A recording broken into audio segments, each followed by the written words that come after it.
Assalamualaikum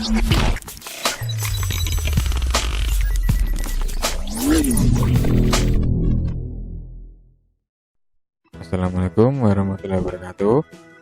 Oke ya, kita lanjutkan ke pembahasan berikutnya di subtema kedua. Oke, silakan dibuka bukunya halaman 62. Sudah dibuka ya, kita amati. Di situ ada banyak gambar. Itu apa itu? Oke, kita baca dulu biar jelas.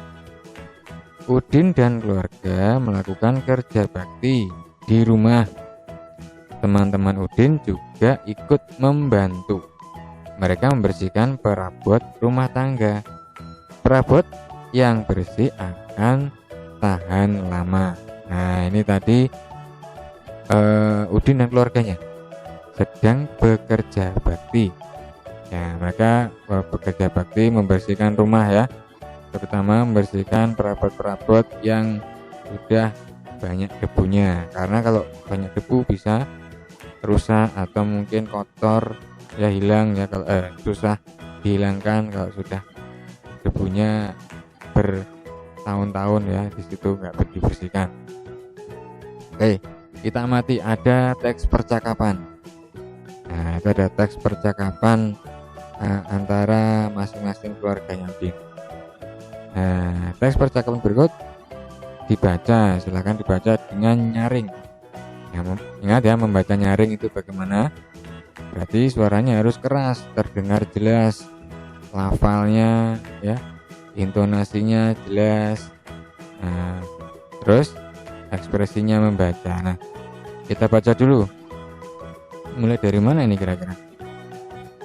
Kita lihat dulu. Nah, mana ya ini ya? Oh, ini mungkin ya. Mulai dari Lani mungkin ya. Coba kita baca dulu. Udin, aku punya usul. Bagaimana kalau di bawah setiap foto ini kita tempel namanya? Nah, ini tadi usulnya siapa ini? Lani ya, usulnya Lani. Terus siapa yang menyahut?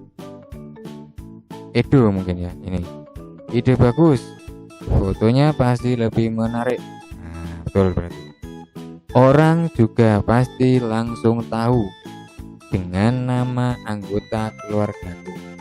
Nah, perhatikan, dari teks percakapan ini ada penggunaan tanda baca dan huruf kapital. Masih ingat ya?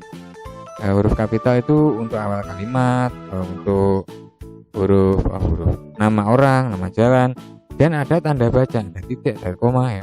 Kalau titik itu kan untuk berakhirnya kalimat, berakhirnya pernyataan. Nah, kita lihat itu pasti ada tanda koma dan tanda titik. Nah, kita lanjutkan. Setelah tadi Edo menyahut, ide bagus. Nah, titik kan, ide bagus, titik, berhenti dulu. Baru lanjut, fotonya pasti lebih menarik. Orang juga pasti langsung tahu dengan nama anggota keluargaku. Langsung disaut oleh Udin. Baiklah, namaku Udin. Kakakku bernama Mutiara. Ibuku bernama Fatima. Ayahku bernama Rahmat. Nah, itu kan sepenggal-sepenggal ya membacanya. Karena apa? Karena ada tanda titik. Jadi tidak boleh membacanya kamu lanjut atau terus ya, tidak memperhatikan titik koma. Kalau tidak memperhatikan titik koma, bagaimana hasilnya? Ya seperti ini. Baiklah, namaku Udin, kakakku bernama Mutiara, ibuku bernama Fatima, ayahku bernama Rahmat. Nah, ini yang mendengarkan nanti pusing nanti ya, baca atau mau kebelet kencing ini. Nah, makanya diperhatikan itu ada tanda titik, itu berarti kamu harus berhenti, bacanya harus dipotong dulu. Jadi, baiklah, namaku Udin, kakakku bernama Mutiara, ibuku bernama Fatima, ayahku bernama Rahmat. Nah, jadi sepenggal-sepenggal, jangan diteruskan ya. Terus baru Beni menyahut. Kalau begitu, nah, karena ada koma itu harus berhenti sejenak. Kalau begitu, biar aku yang menulisnya. Sebutkan nama-nama anggota keluargamu. Nah, tadi perintahnya Benny ya. Dia memerintah karena di situ ada tanda seru kan. Dia kan berarti memerintah. Siapa yang diperintah? Ya teman-temannya tadi. Nah, termasuk kalimat perintah ini ya. Sebutkan nama-nama anggota keluargamu. Ya, suruh menyebutkan. Nah, ini penggunaan tanda baca ya. Kalau tanda tanya berarti kan bertanya. Ini kan tidak ada tanda tanya. Berarti tidak ada yang bertanya kan. Adanya tanda seru, tanda titik, tanda koma. Nah, itu ya. Kalau tanda titik untuk mengakhiri sebuah kalimat atau pernyataan. Kalau tanda koma itu untuk berhenti sejenak. Nah, kalau tanda seru berarti kalimat perintah. Kalau tanda tanya berarti kalimat tanya. Nah, itu bedanya ya. Jadi misalkan tanda tanya untuk kalimat pertanyaan, tanda seru untuk kalimat apa? Perintah. Tanda titik itu untuk apa? Untuk mengakhiri sebuah kalimat atau pernyataan.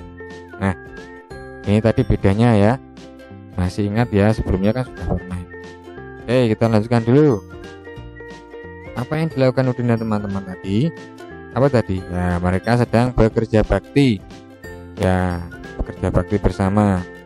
Menurutmu mengapa mereka perlu melakukan itu? Supaya rumah terlihat bersih. Nah, tidak ada kotoran, tidak ada debu. Kan mereka kerja bakti membersihkan apa tadi?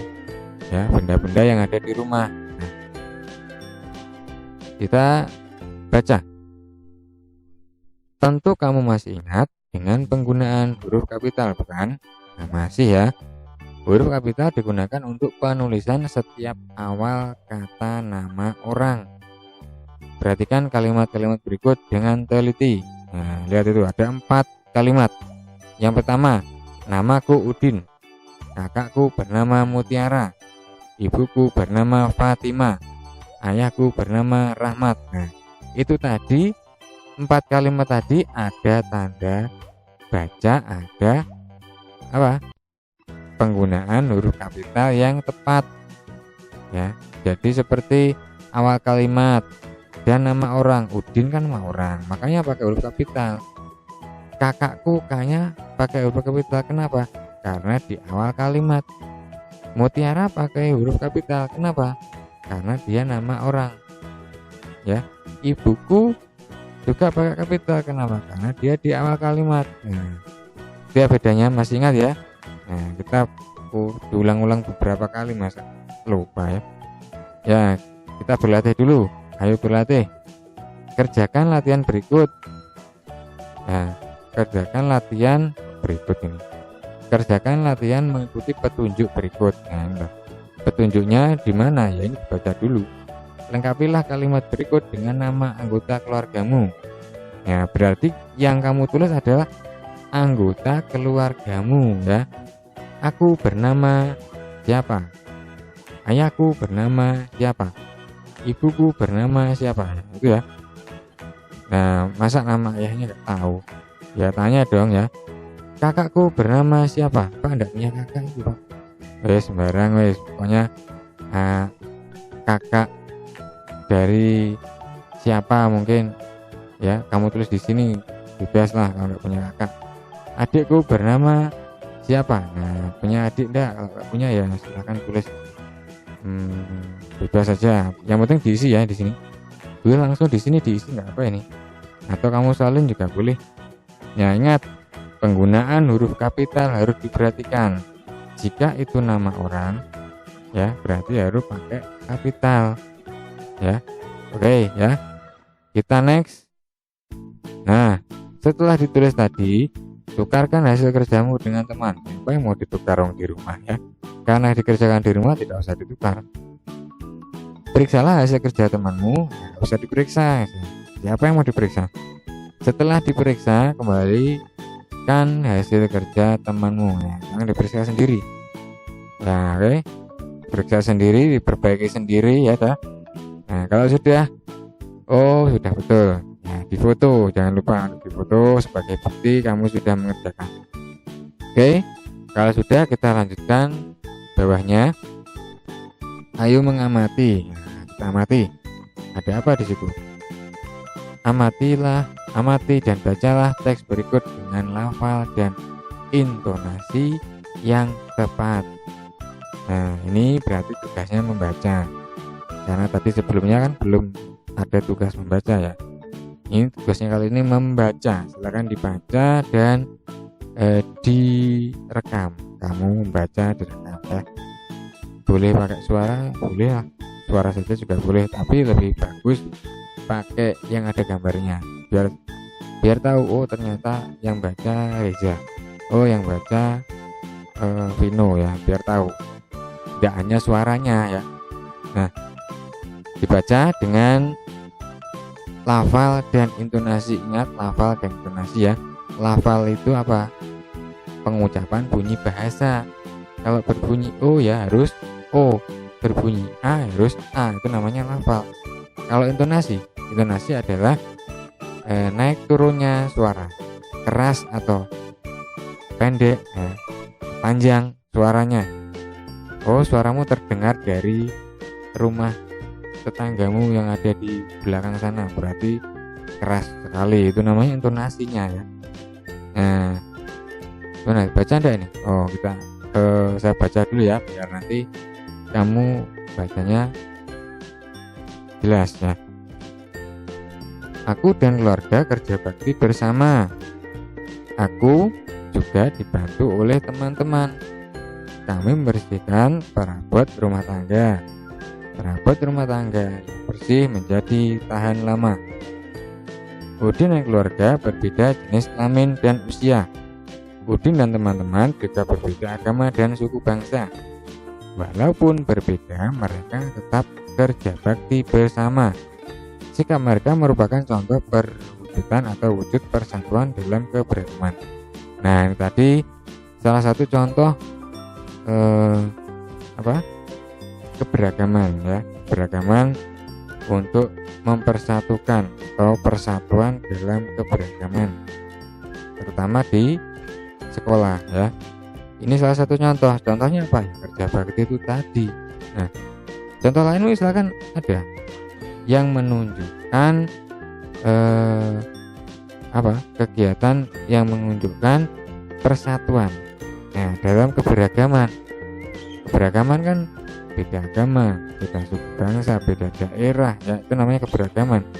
Tapi meskipun berbeda, kalau kita mengerjakan sesuatu pasti kan tetap bersama. Contohnya piket, piket kelas, ada 5 anak. Ternyata 5 anak ini yang 3 beragama Kristen, yang 2 beragama Islam. Apakah harus saling membedakan?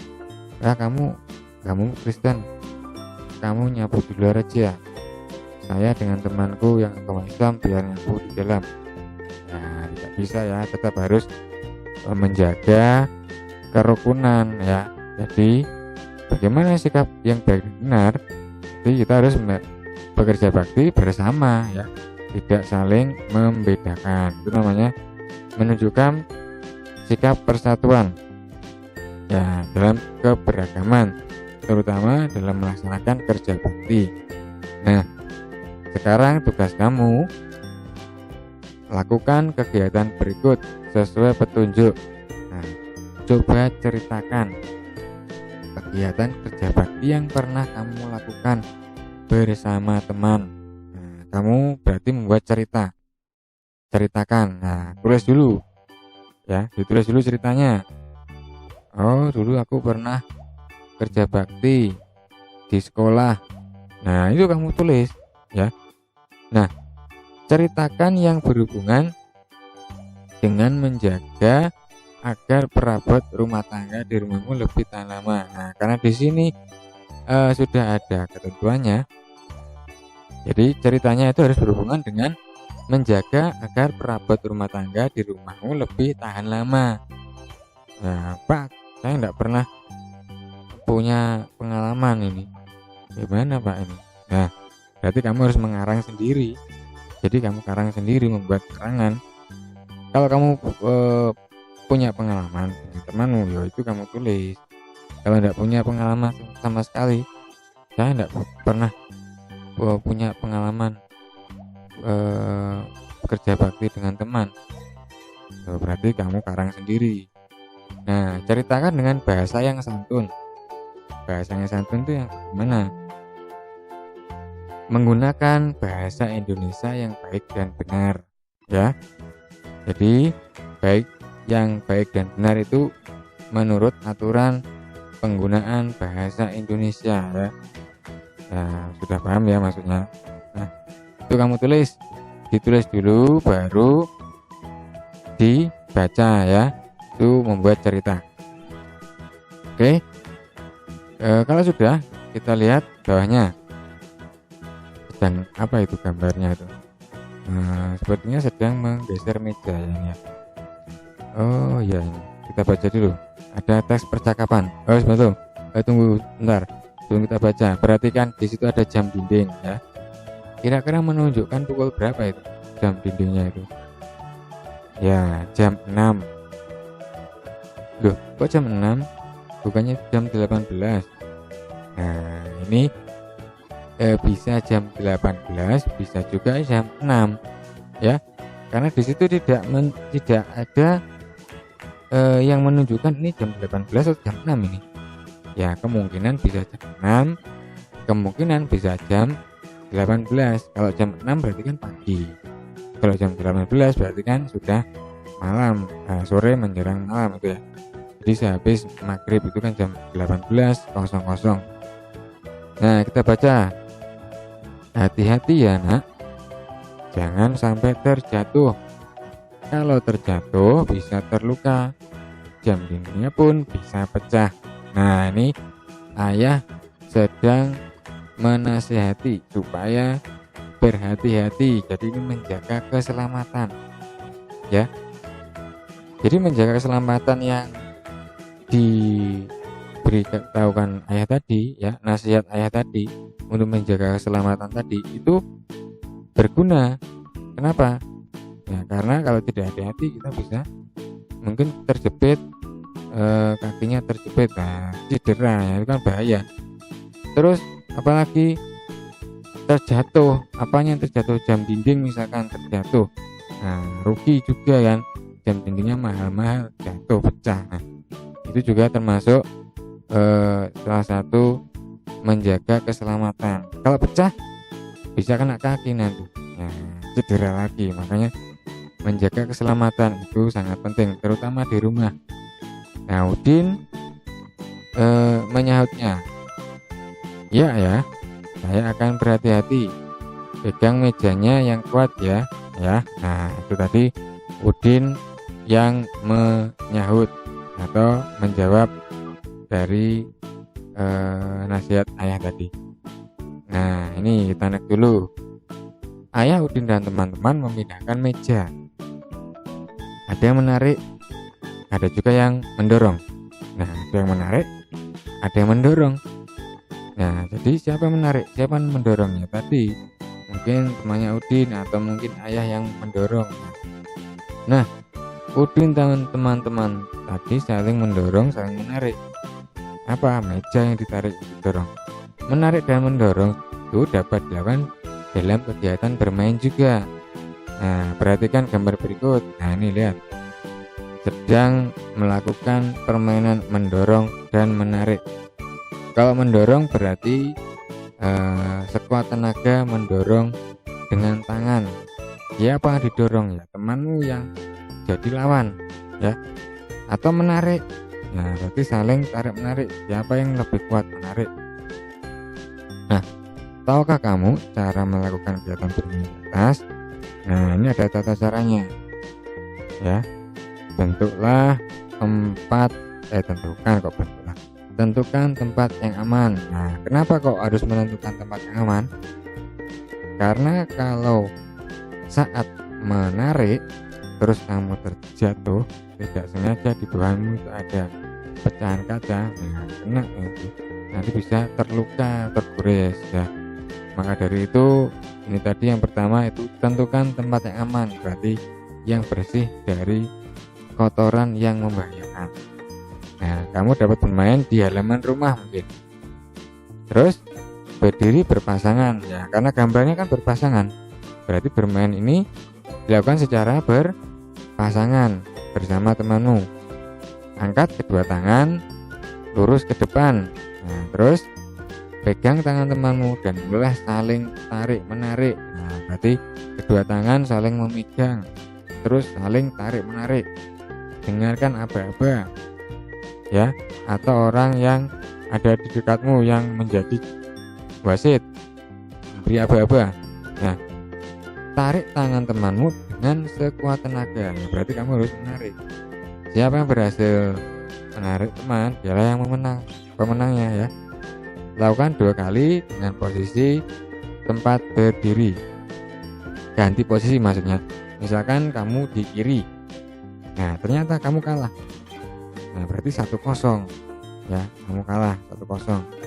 Terus setelah kalah ganti geser, kamu di kanan, kalah lagi berarti 2-0, selesai. Kalau kamu menang misalkan geser ke kanan menang, berarti 1 sama, tinggal menentukan siapa yang menang ini. Itu tadi gerakan atau bermain menarik ya, gerakan menarik tadi. Nah setelah gerakan menarik ada gerakan mendorong atau bermain mendorong ya. Ini sebetulnya sama caranya ya, hanya beda posisi atau apa ya, tarikannya bentuk gerakannya ya. Nah kalau tadi kan gerakan menarik berarti keluar ya, jadi posisinya saling menarik mengarah ke luar ya. Kalau mendorong berarti kan ke dalam. Nah ini bisa kamu lakukan bersama kakakmu di rumah atau siapa saja yang di rumah, silakan kamu praktekkan. Nah karena hanya berpasangan, kalau berkelompok beregu kan tidak bisa, harus bersama teman sekelas. Nah ini karena hanya berdua, nah bisa bersama kakak atau adik atau ayah atau bunda ya, silakan minta bantuan ya. Kamu silakan peragakan gerakan bermain menarik dan mendorong. Nah siapa nanti yang menang ya, silakan direkam ya. Saya pengen tahu. Oke, itu tugas yang terakhir di video kali ini. Silakan dikerjakan mulai dari awal hingga akhir. Jangan lupa selesai silakan dikirim ya. Oke, tugas kali ini selesai. Nanti kita lanjutkan di video berikutnya. Wassalamualaikum warahmatullahi wabarakatuh.